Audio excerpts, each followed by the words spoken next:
Once upon a time. Un vendeur de porte-à-porte. The center of the doors, all the doors. Juste, Adam, tu vas faire tout le texte là? Ja, komm hier. Alors qu'il venait de vendre tout son stock de balayettes After recent brushes. en poils de nylon naturel fabriqués par les petits orphelins aveugles, les petits orphelins aveugles du centre de détention. Children. Sentait qu'il allait tomber sur le pigeon idéal pour finir sa journée. And you feel good like a bird in the sky. Il frappa à la porte de notre protagoniste. And you knock, knock, knock on Evan Simmons' door. Celui-ci ouvrit et un flot... Non, c'est pas maintenant.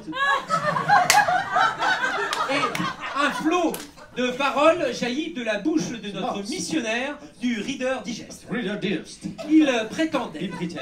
détenir Il dit tant. la meilleure The best. encyclopédie du siècle sur un auteur presque contemporain qui avait influencé toutes les têtes pensantes de ces 100 dernières décennies. The 20th century. Une encyclopédie en 3 volumes, entièrement reliée à celle de nourrisson avec un ticket gagnant à gagner 500 000 € vu dans question pour un champion à la télé, un set de table et un crayon à l'effigie de Victor Hugo. Victor Hugo.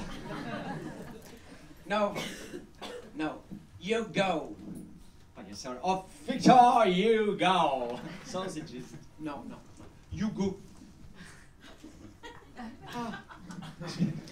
Tout ce dialecte commercial, bien sûr, n'intéressait pas notre protagoniste et néanmoins ami.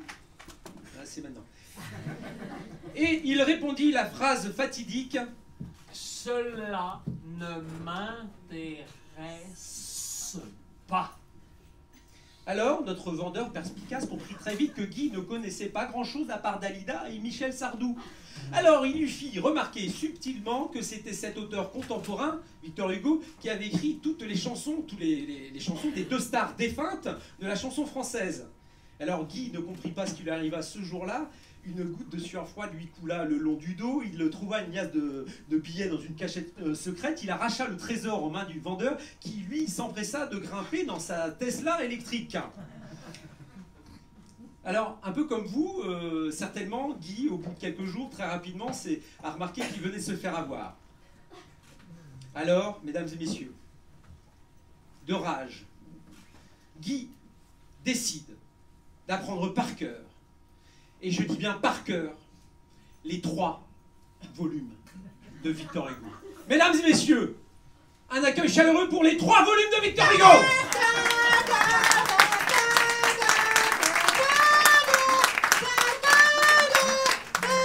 Alors, nous allons tenter une expérience inédite aujourd'hui devant vous. Nous allons tenter de vous faire croire que Guy a appris de ces 2400 pages de Victor Hugo. Alors, bien sûr, nous n'allons pas demander à Guy de la réciter. Hein. Enfin, je veux dire, on n'est pas au Quartz et ce n'est pas Fabrice Lucchini. Et nous n'aurions pas le temps.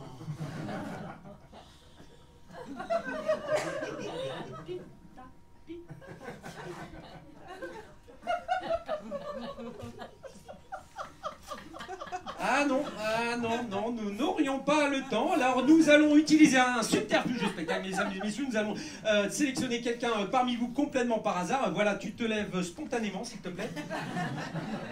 Et tu vas venir avec moi sur... voilà, viens voir, mademoiselle. Tu vas venir avec moi sur cette petite croix que normalement Adam aurait dû faire dans le spectacle. C'est pas grave, tu mets-toi là. Voilà, et tu vas choisir un livre complètement au hasard parmi la bibliothèque. Ça va? Ça le fait? Très bien. On la voit très bien ou pas? Elle est assez grande? Ok. Ok, vas-y, prends le livre.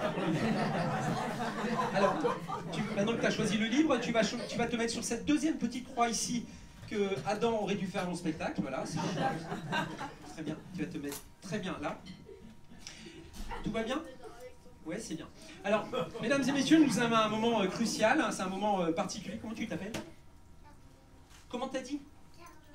Carmen, c'était l'année d'essai. Alors, donc c'est le moment... Non, c'est un moment très sérieux, nous allons essayer de vous prouver, vous arnaquer un petit peu. Mesdames et messieurs, c'est le moment ici, dans ce quartier populaire, où on vous apporte un peu de la culture, un peu du théâtre. Il faut en profiter pour une fois que c'est pas 35 balles l'entrée, et que c'est gratuit, et que c'est offert par le Cave Kering, qui aspirine, nous, je sais pas. Enfin, donc profitez-en, c'est le moment où certainement certains d'entre vous n'ont pas voilà, comment dire, ce cerveau qui fait du 3 secondes avec les réseaux sociaux en ce moment. Donc n'hésitez pas à prendre vos téléphones portables, n'allez pas dans le sens d'Alice ou les téléphones, nous on s'en fout, prenez-les, c'est le moment, jouez à vos applications, Scrabble, tout ça. Mais voilà, on va essayer d'aller jusqu'au bout de cette expérience-là, ensemble, voir si Guy a vraiment appris ses pages. Et c'est le moment où, comment tu t'appelles, je sais plus. Carmen. Coucou Carmen. Et toi, tu la regardes pas comme ça. Hein. Voilà. Donc, mesdames et messieurs, c'est le moment où Carmen va ouvrir ce livre à une page complètement au hasard. Alors, pour le suspense, tu te rappelles pourquoi tu étais en prison. Alors, pour le suspense, on va faire un roulement de tambour. Mesdames et messieurs, roulement de tambour. Ça va, Carmen? Alors, Carmen va ouvrir le livre à une page au hasard. Vas-y.